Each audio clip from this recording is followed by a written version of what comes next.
একটা সাইরেন আর তাতেই যেন বদলে গেল সীমান্তবাসীর দীর্ঘদিনের দুশ্চিন্তা। অ্যাম্বুলেন্সের জন্য ঘন্টার পর ঘন্টা অপেক্ষা না করে জরুরি মুহূর্তে দ্রুত হাসপাতালে ছুটতে পারবেন পঞ্চগড়ের তেতুলিয়ার বুড়াবুড়ি ইউনিয়নের মানুষ। ব্যক্তি উদ্যোগে চালু হওয়া নতুন এই অ্যাম্বুলেন্স সেবা নিয়ে আনন্দিত স্থানীয়রা। রোগী নিয়ে রংপুর যেতে হয়, আমরা খুব বিপদে আছি, এর ভিতর আমরা একটা অ্যাম্বুলেন্স পাইলাম, আমরা খুব আনন্দিত। সীমান্ত ঘেঁষা এই এলাকায় হঠাৎ অসুস্থতা, প্রসূতি রোগী কিংবা দুর্ঘটনার মতো জরুরি পরিস্থিতিতে সবচেয়ে বড় সংকট ছিল রোগী পরিবহন। অ্যাম্বুলেন্সের জন্য শুরু হতো ছোটাছুটি, কখনো অপেক্ষা করতে হতো ঘন্টার পর ঘন্টা। এমনকি একটি অ্যাম্বুলেন্স পেতে 7 ঘন্টা অপেক্ষার অভিজ্ঞতাও রয়েছে স্থানীয়দের। এই দীর্ঘদিনের ভোগান্তি থেকেই অ্যাম্বুলেন্স সেবার প্রয়োজনীয়তা অনুভব করেন স্থানীয় বাসিন্দা দুলাল হোসেন বাচ্চু। সেই পরিকল্পনাই এবার রূপ নিয়েছে বাস্তবে। আমার গ্রামের একটা অ্যাম্বুলেন্সের কারণে দীর্ঘ 7 থেকে 8 ঘন্টা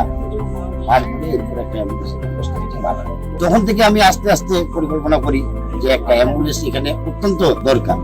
তখন থেকে পরিকল্পনা করি আজকে বাস্তবায়ন। নতুন অ্যাম্বুলেন্সকে বরণ করে নিতেও ছিল ভিন্ন আয়োজন। স্থানীয় সড়ক ও গলিতে বের করা হয় মোটরসাইকেল শোভাযাত্রা। এর মাধ্যমে এলাকার মানুষকে জানানো হয় নতুন এই সেবার কথা। উদ্যোক্তাদের প্রত্যাশা, দিন রাত 24 ঘন্টা চালু থাকা এই অ্যাম্বুলেন্স জরুরি সময়ে দ্রুত রোগী হাসপাতালে পৌঁছাতে গুরুত্বপূর্ণ ভূমিকা রাখবে। 2 জন চালকের মাধ্যমে দেয়া হবে এই সেবা। সবাই খুশি, আমরা এলাকাবাসীও খুশি। আমার খুব ভালো লাগতেছে যে আমি মানুষের পাশে আছি বা থাকবো, এরকম নিয়ে আমার খুব ভালো লাগে। ব্যক্তিগতভাবে উদ্যোগ নেওয়ায় এলাকাবাসী খুব খুশি।